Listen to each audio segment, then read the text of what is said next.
Hello दोस्तों, welcome to prep with दस। और आज हम जीके इन शॉर्ट में बात करेंगे वन स्थिति report 2021 ISFR Indian state forest report, जहां से आपके लिए हर एग्जाम में बहुत ही इंपॉर्टेंट क्वेश्चंस बनते हैं। और उसके लिए मैं जो एग्जाम पॉइंट ऑफ व्यू से जितने भी इंपॉर्टेंट पॉइंट हो सकते थे वो सारे मैं लेके आया हूँ। वीडियो अंत तक पूरा देखें, आपके एग्जाम में डेफिनेटली हेल्प करने वाला है। जैसे कि आपके आगे आने वाले exam UP triple S C PET और आपका एमपीपीसीएस का भी एग्ज़ाम आ चुका है, उसकी डेट आपकी आ ही चुकी है, 17 दिसंबर है। तो जितने भी वनडे एग्जाम्स हैं उन सभी में यहाँ से आपके क्वेश्चंस बनते हैं, तो मैंने इस टॉपिक को इसीलिए ये लिया हुआ है। और जितने भी इंपॉर्टेंट मोस्ट क्वेश्चंस बन सकते हैं वो सारे आपको यहाँ पे मिलने वाले हैं। तो आप प्लीज़ पूरा लास्ट तक वीडियो देखें, और इसकी पीडीएफ फाइल जो है वो मैं आपको टेलीग्राम चैनल पर प्रोवाइड करवा दूँगा। ओके, ठीक है, स्टार्ट करते हैं। वन स्थिति रिपोर्ट 2021। तो पहला पॉइंट यहाँ पे जो है वो आपका है जारीकर्ता। कौन सा मंत्रालय जो है वन स्थिति रिपोर्ट जो है वो जारी करता है? तो सबसे पहला आपको ये पता होना चाहिए कि कौन सा मंत्रालय जारी करता है। केंद्रीय पर्यावरण, वन और जलवायु परिवर्तन मंत्रालय। इस रिपोर्ट को 2 वर्ष में एक बार प्रकाशित किया जाता है। और कौन सा संस्थान प्रकाशित करता है? तो भारतीय वन सर्वेक्षण संस्थान के द्वारा ये जो है प्रकाशित किया जाता है। सबसे पहले वर्ष 1987 में ये पहला सर्वेक्षण किया गया था। उसके बाद 2021 में जो सर्वेक्षण किया गया है ये आपका 17वां प्रकाशन है। ठीक है, तो आपको ये क्रम पता होना बहुत ज़रूरी है कि कौन सा क्रम का प्रकाशन इस बार हुआ है और सबसे पहला प्रकाशन कब किया गया था। तो ये 2-3 पॉइंट्स जो हैं वो आपके इंपॉर्टेंट हो गए कि कौन सा मंत्रालय जारी करता है, कितने वर्ष में जारी किया जाता है, कौन सा संस्थान जारी करता है, भारतीय वन सर्वेक्षण संस्थान जारी करता है। अच्छा, वन के ऊपर जितने भी नियम कानून बनाए जाते हैं वो किस अधिनियम के तहत बनाए जाते हैं? तो वो अधिनियम 1980 के तहत सारे जो भी वन पे आधारित कानून बनते हैं कि कौन सा रिजर्व, टाइगर रिजर्व बनेगा, कौन सा एरिया रिस्ट्रिक्टेड रखा जाएगा, वो सारे जो हैं आपके नियम कानून जितने भी बनते हैं वो वन संरक्षण अधिनियम 1980 के तहत बनाए जाते हैं। आगे देखते हैं आगे क्या पॉइंट्स हैं।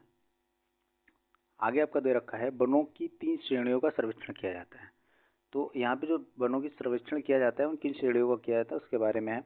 तो वनों की 3 श्रेणियों का सर्वेक्षण किया जाता है, जिनमें से शामिल हैं अत्यधिक सघन वन जो 70% से अधिक जो है जिनका घनत्व पाया जाता है, मध्यम सघन वन जो 40 से 70% घनत्व पाया जाता है, और खुले वन जो 10 से 40% घनत्व वाले पाए जाते हैं। कुछ स्क्रब्स भी होते हैं। स्क्रब्स का मतलब छोटी घास फूस और जो झाड़ियाँ वगैरह होती हैं उनको स्क्रब्स में शामिल किया जाता है, जो कि 10% से कम होते हैं। सर्वेक्षण तो इनका भी किया गया है, लेकिन इन्हें वनों के रूप में जो है वो वर्गीकृत नहीं किया जाता है, तो ये बात आप ध्यान रखेंगे। आगे बात करते हैं। इसने पहली बार टाइगर रिजर्व, टाइगर कॉरिडोर और गिर के जंगल जिसमें एशियाई शेर रहते हैं में वन का आवरण का आकलन किया है। मतलब इस बार की जो रिपोर्ट थी 2021, इसमें इन्होंने क्या किया है, इस बार इन्होंने टाइगर रिजर्व और टाइगर कॉरिडोर और गिरी के जो जंगल्स हैं गुजरात में जो आपका पड़ता है राष्ट्रीय उद्यान, वहाँ को भी शामिल किया गया है। तो ये पहली बार ऐसा हुआ है। तो अगर आपसे पूछे कि क्या विशेषता है इस बार रिपोर्ट की, तो आप बताएंगे कि इस बार के रिपोर्ट की विशेषता ये है कि इन्होंने टाइगर रिजर्व को भी शामिल किया हुआ है।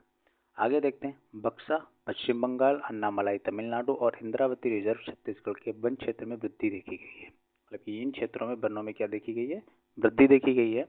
जबकि कवल तेलंगाना, भद्रा कर्नाटक और सुंदरवन रिजर्व में जो है वो आपकी क्या हुई है, कमी हुई है। ठीक है, यहाँ पे कमी जो है वो आपका मिसिंग है, तो कमी जो है वो यहाँ पे देखी गई है।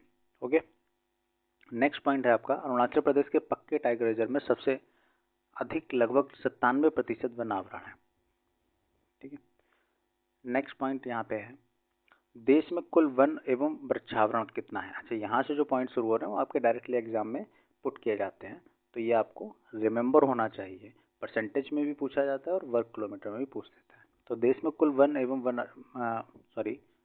वृक्षावरण जो है वो कितना है, तो 8,09,537 वर्ग किलोमीटर जो है वो आपका वन एवं वृक्षावरण है कुल। और अगर प्रतिशतता में पूछे तो आप बताएंगे 24.62% है। नेक्स्ट पॉइंट है देश में कुल वनावरण कितना है। तो वनावरण में 7,13,789 वर्ग किलोमीटर वनावरण है, और प्रतिशत में पूछा जाए तो 21.71%।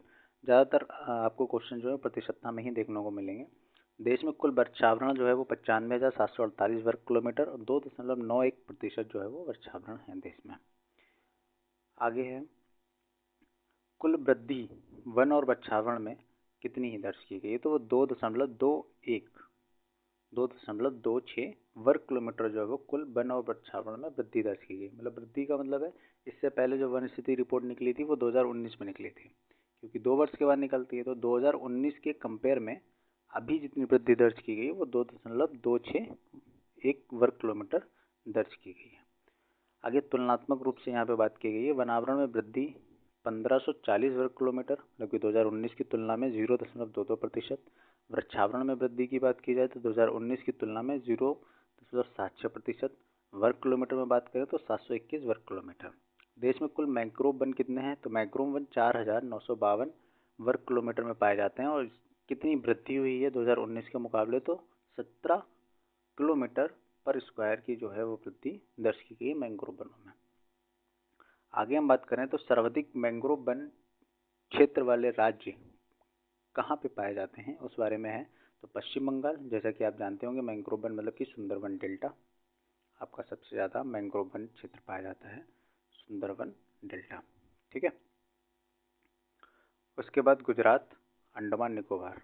ठीक है, आगे देखते हैं मैप के थ्रू। यहाँ पे गेन्स और लॉसेस के बारे में बताया गया कि किस राज्य ने जो है 2019 के मुकाबले फॉरेस्ट में गेन किया है और किसने लॉस किया है। तो यहाँ पे गेन्स में अगर हम बात करें तो आंध्र प्रदेश में सबसे ज़्यादा वृद्धि दर्ज की गई है 647 स्क्वायर किलोमीटर, ये आगे मैंने आपको पॉइंट्स की फॉर्म में दे रखा है।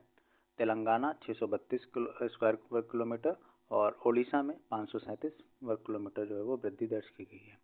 किस राज्य में जो है सबसे कम वृद्धि दर्ज हुई है, या कहा जाए कि पिछले वनों के मुकाबले इस बार वृद्धि में या वनों में कमी आई है। ठीक है, तो अरुणाचल प्रदेश में 257 वर्ग किलोमीटर कमी आई है, मणिपुर में जो है 249 और नागालैंड में 237। ठीक है, आगे देखते हैं यहाँ से क्या इंपॉर्टेंट पॉइंट बन सकते हैं। तो पहला पॉइंट आपका यहाँ से बनेगा, सर्वाधिक वन क्षेत्र वाले राज्य कौन से हैं। तो सर्वाधिक वन क्षेत्र वाला राज्य नंबर 1 पे आता है आपका मध्य प्रदेश, नंबर 2 पे अरुणाचल प्रदेश, नंबर 3 पे आपका छत्तीसगढ़। सबसे कम वन क्षेत्र वाला राज्य की बात करी जाए तो हरियाणा, पंजाब में गोवा। वनावरण में वृद्धि दिखाने वाले शीर्ष राज्य, कि वनावरण में जिन्होंने वृद्धि दिखाई है, वृद्धि दर्ज की है, तो वो कौन से शीर्ष राज्य हैं? वो है आपका आंध्र प्रदेश, तेलंगाना और उड़ीसा। सर्वाधिक वनावरण प्रतिशत वाला राज्य कौन सा है? तो मिजोरम जो है वो सर्वाधिक वनावरण प्रतिशत वाला राज्य है। डायरेक्टली क्वेश्चन आपको बहुत सारे मिलेंगे यहाँ से कि वन क्षेत्र वाला राज्य कौन सा है, सबसे कम वन क्षेत्र वाला राज्य कौन सा है, किसने सबसे ज़्यादा वृद्धि दिखाई है, और सबसे ज़्यादा वनावरण प्रतिशत वाला राज्य कौन सा है। जब प्रतिशत की बात करेगा तब आप बताएंगे मिजोरम। ठीक है, ये रिसेंटली किसी एक एग्जाम में क्वेश्चन आ भी चुका है।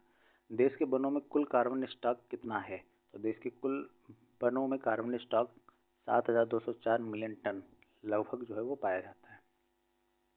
आगे हम बात करते हैं, तो मेरे ख्याल से यहीं तक था ये। ठीक है, लास्ट पॉइंट आपका यही है कि कितना कार्बन स्टॉक पाया जाता है। कार्बन स्टॉक से मतलब क्या है?